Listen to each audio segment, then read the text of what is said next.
Hello there, my name's Card. I'm a historian and longtime progressive community organizer.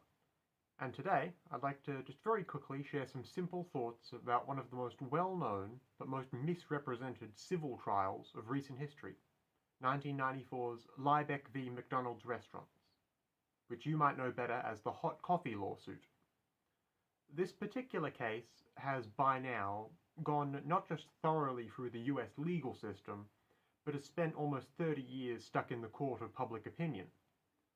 For those who don't know, or might just need a refresher, the Liebeck v. McDonald's case was centered on this 79-year-old woman, Stella Liebeck, who purchased a cup of hot coffee at a McDonald's drive-through window, and in the process of drinking it, spilled it on her lap and thighs. The coffee itself had been served at such a high temperature that it ended up causing severe third-degree burns to the woman's entire pelvic area, and she had to be hospitalized for about a week to receive skin grafts. After her treatment, Liebeck simply approaches McDonald's asking them to cover her medical bills, and the restaurant refuses outright. Neither side backs down, so the matter ends up going to court, and when Liebeck's attorneys bring to light both just how little McDonald's did to ensure its products weren't being served scaldingly hot and how extensively she'd been burned, a jury finds in her favor and awards her about $5 million in today's money worth of compensation and punitive damages that McDonald's then has to pay up. It certainly wasn't the first time McDonald's was found legally at fault for an injury like this either, but the story and coverage of the trial just so happened to get a lot of play in the media from the outset, and the debate around who was at fault in the public consciousness certainly didn't stop after the actual trial itself came to a close. Liebeck's lawsuit, its success, and the surprising enormity of the payout she'd been awarded by the court were all the subject of a lot of very pointed discussion at the time. It was being talked about on TV, on the radio, in print, everywhere. This unassuming little lawsuit had become one of the biggest stories of the year. Rolling news coverage and competing editorial columns were debating the issues daily. At one point, Seinfeld, probably the biggest show on television at the time, did 2 separate episodes parodying the incident.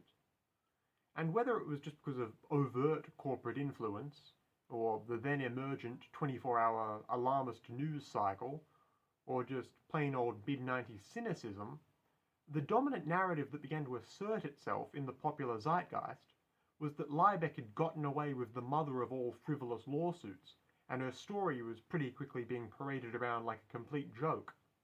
For decades, the incident would be disparagingly cited as a textbook example of the legal system getting it wrong, second in notoriety perhaps to that very same year's O.J. Simpson trial. Even by the time Stella Liebeck passed away in 2004, the story surrounding her injuries and the subsequent tussle in the courts was still being obfuscated by the persisting view of many that McDonald's hadn't actually done anything wrong in allowing beverages to be served so hot one spill could quite literally scar someone for the rest of their life. It's only been in much more recent years that the narrative surrounding the events has begun to shift, and these days, more and more people have been becoming aware of the story without the implicit victim-blaming overtones.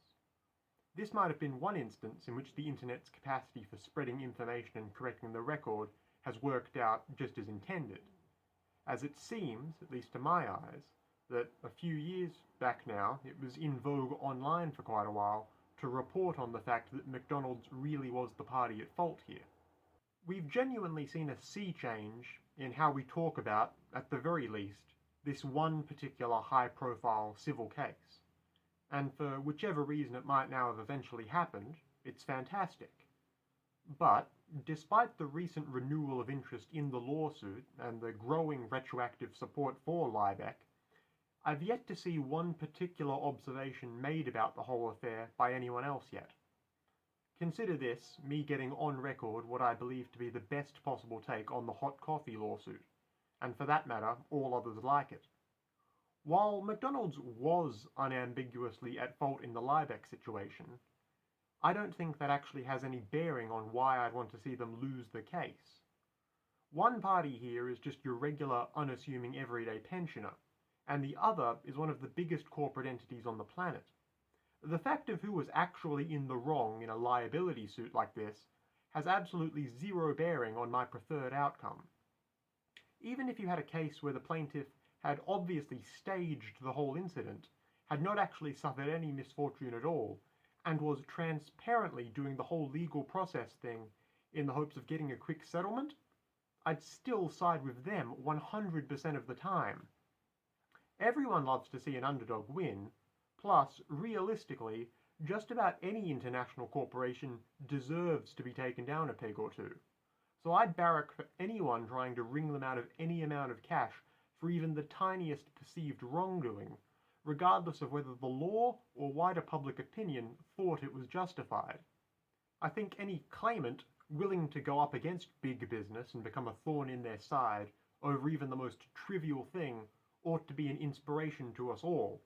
And any lawyer who manages to get that sort of client a settlement out of a case like this is a hero. Frankly, there isn't, and won't ever be, any entity worth $1 billion that doesn't deserve to have all its assets confiscated for all it's done. It doesn't matter if it's because of the way they treat their workers, or the way they can skirt regulation entirely by flashing enough cash at the levers of power, or if it's simple karmic retribution for the amount of one-sided lawsuits of their own they use to get their way over plenty of regular people who won't ever be able to legally fight back the way these financial giants can.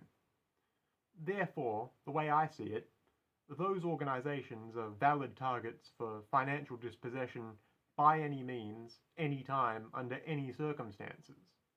And anyone who says otherwise is a corporate bootlicker as far as I'm concerned. Once again, my name's Card. Thank you for your attention. Goodbye for now, and feel free to subscribe if you'd like to hear more from me in the future.